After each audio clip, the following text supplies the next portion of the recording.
장애인 문화복지신문 제413호 제16면 기사입니다. 국가공공교육기관 91.4% 장애인식 개선 교육 실시. 보건복지부 장관 조규홍은 2022년 국가지자체, 공공기관 및 교육기관 등을 대상으로 실시한 2022년 장애인식 개선 교육 실적 점검 결과를 발표하였다. 국가지자체, 공공기관 및 교육기관 등은 장애인복지법에 따라 사회적 장애 공감 문화 확산을 위해 매년 소속 직원, 학생 등을 대상으로 장애인식 개선 교육을 실시하고 그 결과를 보건복지부 장관에게 제출해야 한다. 이번 점검 대상에는 중앙행정기관, 지방자치단체, 교육청, 소방청 포함, 공공기관, 지방공사 및 공단, 특수법인, 각급 학교, 초중고, 대학, 유치원, 어린이집 등 총 49,795개소가 포함됐다. 이들 기관들은 대면 교육을 포함하여 매년 최소 1회 이상 소속 직원 및 학생을 대상으로 장애인식 개선 교육을 실시하여야 한다. 2022년 전체 의무 대상 기관의 교육 실시율은 91.4%로 전년 92.8% 대비 다소 하락했으나 대체로 양호한 것으로 나타났다. 한편 교육을 제대로 실시하지 않거나 실적을 제출하지 않은 부진기관은 4,289개소, 8.6%로 전년 3,701개소, 7.2% 대비 1.4% 증가하였다. 이들 기관에 대해서는 관리자를 대상으로 특별교육을 실시하여 교육 내실화를 당부한 바 있다. 다만 부진기관에 포함된 국민권익위원회 및 국방부의 일부 소속기관 19개소 및 16개 학교, 1,311개 유치원 및 어린이집은 관리자 특별교육조차도 받지 않아 향후 교육 실시를 위한 보다 실질적인 조치가 필요한 것으로 밝혀졌다. 이춘혜 보건복지부 장애인권익지원과장은 이번 점검 결과 부진기관을 대상으로 내년에도 재차 부진기관에 포함될 경우 해당 기관의 명단을 언론에 공표할 예정임을 사전 안내할 예정이라며 대상 기관들의 교육 내실화를 위해 직군별 생애주기별 교육 콘텐츠 개발을 위해 노력할 것이라고 밝혔다. 장애인연금 1월부터 월 최대 42만 4,810원 수령. 장애인연금이 1월부터 작년 대비 2만 1,630원 인상된다. 이에 따라 장애인연금 수급자는 기초급여 33만 4,810원과 부가급여 9만 원을 합산하여 월 최대 42만 4,810원을 받게 된다. 장애인연금은 장애로 인해 생활이 어려운 중증장애인의 생활 안정을 지원하고 복지를 증진하기 위해 2010년 7월부터 시행된 제도이다. 장애인연금은 근로능력 상실 등으로 감소한 소득을 보전하는 기초급여와 장애로 인한 추가 비용을 보전하는 부가급여로 구성된다. 기초급여액은 2023년 소비자 물가 상승률 3.6%를 반영하여 2023년 32만 3,180원에서 2024년 33만 4,810원으로 1만 1,630원 인상하였고, 부가급여액은 장애로 인한 추가 비용 등을 고려하여 기존 8만 원에서 9만 원으로 1만 원 인상한다. 특히 부가급여는 2013년 이후 11년 만의 인상이다. 아울러 장애인연금 수급자 선정을 위한 선정 기준액은 중증장애인 중 소득 하위 70%를 기준으로 하고 있으며 2024년 선정 기준액은 단독 가구 130만 원, 2023년 대비 더하기 8만 원, 부부가구 208만 원, 2023년 대비 플러스 12만 8천 원, 이다. 보건복지부 정윤순 사회복지정책실장은 장애인연금 선정 기준액 인상 등을 통해 올해 약 36만 명이 늘어난 장애인연금의 혜택을 받게 될 것으로 전망된다라며 지속적인 장애인연금 지원 확대를 통해 저소득 중증장애인의 소득 보장과 약자복지 강화를 위해 노력하겠다라고 밝혔다. 식약처 장애인 이동 및 편의 개선 위해 자율주행 전동 휠체어 규제 지원 지속 추진.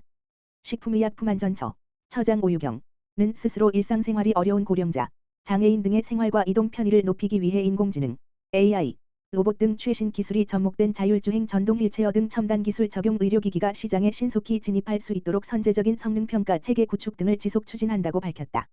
지난해 식약처는 규제 혁신 2.0의 일환으로 자율주행 전동 휠체어의 안전성과 성능 확보를 위한 인허가 성능평가 가이드라인 등을 마련, 8월 했고, 장애 특성과 신기술 적용 방식 등에 따른 자율주행 전동 휠체어 등 17개 품목을 의료기기 품목 및 품목별 등급에 관한 규정, 식약처 고시에 등재 진행 중이다.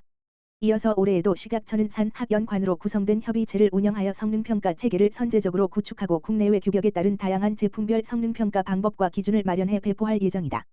특히 자율주행 전동 휠체어의 경우 제품 성능을 검사할 수 있는 국내 시험 환경 마련을 지원하는 등 국내 성능평가 시험 기반, 인프라, 강화도 추진할 예정이다. 오유경 처장은 자율주행 전동 휠체어는 고령자와 장애가 있으신 분들의 삶의 질을 높이는 데 필요한 제품이라며 과감한 규제 혁신과 선제적 지원으로 이러한 신기술 의료기기를 국민께서 안전하고 신속하게 사용할 수 있도록 하겠다고 밝혔다. 아울러 신기술 의료기기가 규제 미비로 시장 진출에 어려움을 겪는 일이 없도록 지속적으로 점검하는 한편 관련 업계 성장도 같이 할 수 있는 토대를 적극 마련하겠다고 강조했다. 식약처는 자율주행 전동 휠체어 등 신기술 의료기기에 대한 선제적 규제 마련이 정부의 국정 목표인 따뜻한 동행, 모두가 행복한 사회를 만드는 데 도움이 될 것으로 기대하며 앞으로도 안전하고 효과적인 새로운 기술의 의료기기가 공급될 수 있도록 최선을 다하겠다고 밝혔다. 장애계 신년인사회, 장애인과 비장애인이 동행하는 새해.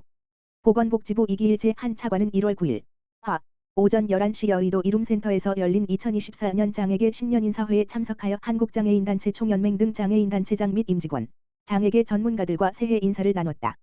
이번 행사는 새해를 맞이하여 장애인단체 간 연대의식을 공유하고 장애인 복지 발전을 결의하기 위해 한국장애인단체 총연합회 상임대표 손영호와 한국장애인단체 총연맹 상임대표 김영일 이 공동주관하여 45개 장애인단체 별표 사인과 참여한 가운데 개최되었다.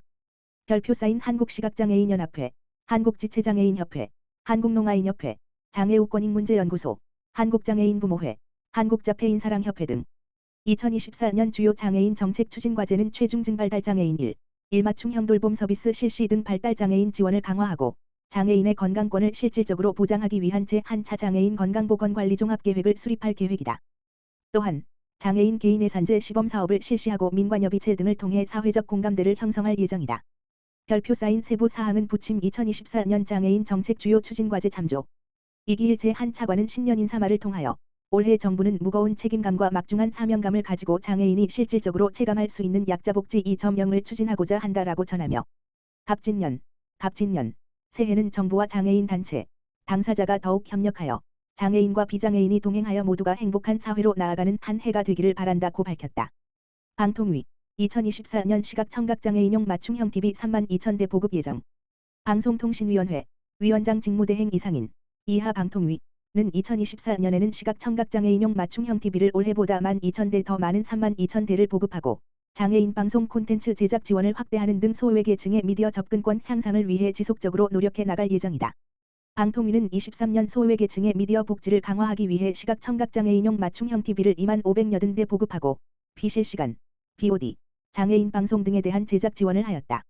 시각청각장애인이 편리하게 방송을 시청할 수 있도록 장애인 편의 기능이 내장된 맞춤형 TV를 전년도 15,000대에서 5,000여 대 확대하여 25,580만 대를 보급하였다. 올해는 보급 대상을 저소득층뿐만 아니라 전체 시각청각장애인으로 확대하여 보다 많은 장애인들이 혜택을 누릴 수 있도록 하였다. 또한 장애인의 미디어 이용 격차를 해소하기 위해 비실시간 방송, BOD에서도 장애인 방송, 폐쇄자막 화면 해설 한국수어을 이용할 수 있도록 지상파 방송, KBS, MBC, SBS, EBS 뿐만 아니라 종합편성방송 사업자, TV조선, JTBC, 채널A, MBN까지 확대하여 장애인 방송 콘텐츠를 각 방송사의 홈페이지를 통해 시청할 수 있게 하였다. 이와 함께 초, 중, 고교 장애인의 기본학습권 보장을 위해 EBS 교육방송물을 장애인 교육방송 콘텐츠, 폐쇄자막 화면 해설로 제작하여 보급하였고 발달장애인의 장애 특성, 지적 자폐성을 고려하여 영유아기, 학령기, 중노년기를 구분하여 맞춤형 콘텐츠를 제작, 23년 48편 하였다. 교육방송 콘텐츠와 발달장애인 콘텐츠는 EBS 장애인 서비스 홈페이지 ebs.co.kr/free를 통해 발달장애인 콘텐츠는 발달장애인 콘텐츠 전문 사이트 다모아 demo.or.kr을 통해서도 누구나 무료로 시청이 가능하다. 양주시 2024년 제1기 평생학습관 프로그램 수강생 모집. 양주시 시장 강수현은 오는 18일부터 25일까지 2024년 제1기 평생학습관 프로그램 수강생을 모집한다고 밝혔다. 시는 1기 프로그램으로 취 창업 대비 자격증 문화예술 외국어 인문 교양 등 5개 분야 54개 프로그램으로 구성했으며 직장인들을 위해 퇴근길, 야간, 주말 과정을 마련해 주민들의 평생 학습 수요를 반영하기 위해 노력했다. 덕계 평생학습관에서는 마술동화구연 등 7개 야간 과정과 한국화 등 2개 주말 과정을 포함하여 20개 프로그램을 운영하며 백석 평생학습관에서는 공간정리 큐레이터 2급, 필라테스 등 14개 프로그램을 진행한다. 옥정 평생학습센터에서는 만 50세 이상의 시니어를 위한 휴대전화 활용하기, 직장인을 위한 퇴근길, 야간, 교육과정을 포함하여 18개의 프로그램을 진행하고 율정 평생학습센터에서는 셀프네일, 페이퍼 토퍼 강좌가 개설된다. 각 프로그램은 2월부터 5월까지 양주 시민과 관외 거주자를 대상으로 진행하며 교육 신청은 오는 18일 10시부터 25일 16시까지 양주시 평생학습관 홈페이지 https://ll.ying조.co.kr에서 휴대전화 본인 인증 후 온라인 수강 신청할 수 있다. 교육 내용 및 수강료 등 기타 자세한 사항은 양주시 평생학습관 홈페이지 공지사항과 각 프로그램 수강 신청 페이지에서 확인할 수 있다. 시 관계자는 평생학습도시 양주시에서 양질의 교육을 받으실 수 있도록 좋은 프로그램들로 구성하기 위해 노력했다. 시민들이 다양한 평생학습 프로그램을 많이 이용해 주셔야 더 좋은 교육 프로그램으로 찾아뵐 수 있다며 양주시 평생학습에 많은 관심 부탁드린다고 전했다.